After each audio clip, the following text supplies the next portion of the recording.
Ano na pa yung bayan? Siyempre. We of the forest are mighty and bold. Lions are rulers, stories are told. With the roars loud and eyes so bright, he rules the jungle with all his might. Gong.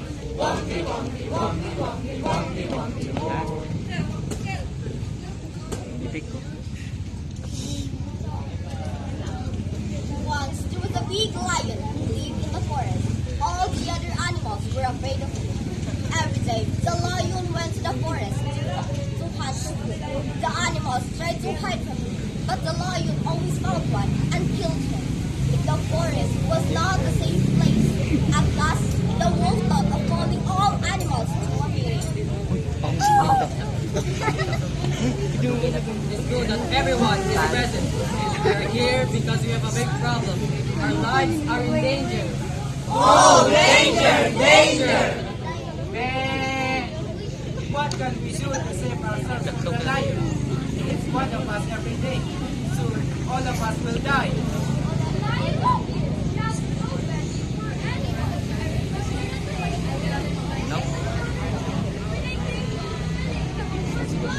What shall we do? The lion is wise and grows up to the animals.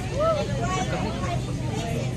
That is why the lion was first to find them. The lion's sharp claws can tear us to pieces. He can climb a tree with strong claws, and his teeth are very sharp. Everyone is afraid of the lion. He's only one. We are many. Can we not stop him from killing us? If we don't plan well, then we all die. Why don't we take heart and talk about the matter? What do you suggest? Everyone must think of a plan.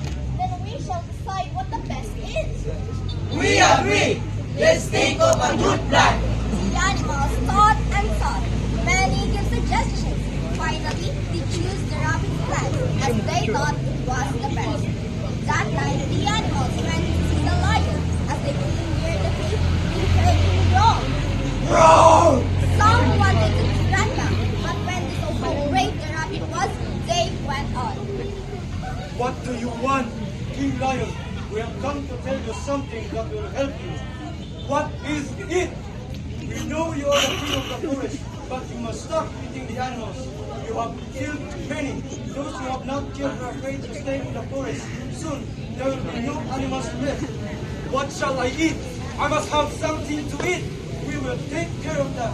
Each day, we will choose one animal for you to eat. It will come every day, so that you will not have to hunt for food. That is a good plan. Let's try it.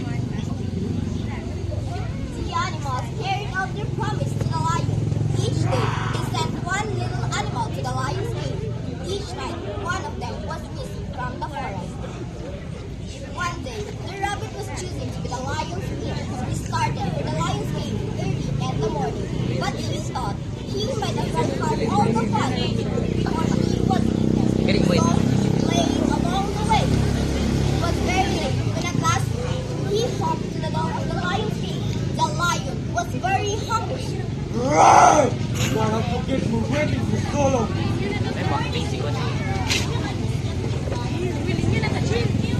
Where's the other lion? Then the rabbit hopped away through the forest, and the lion followed. Soon they came to a deep well. There was a water at the bottom. That was very deep. Look down there, lion. There he is. The lion looked down into the well. There he saw another lion. He opened his mouth and roared. Roar! The echo of his voice was very loud. He jumped to the well to find the other lion and the well. The rabbit hopped back to the other animals among the hills.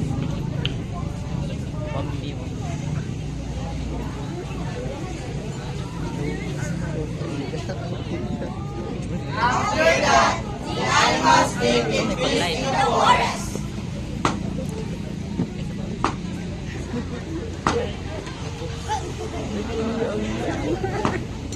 Yan.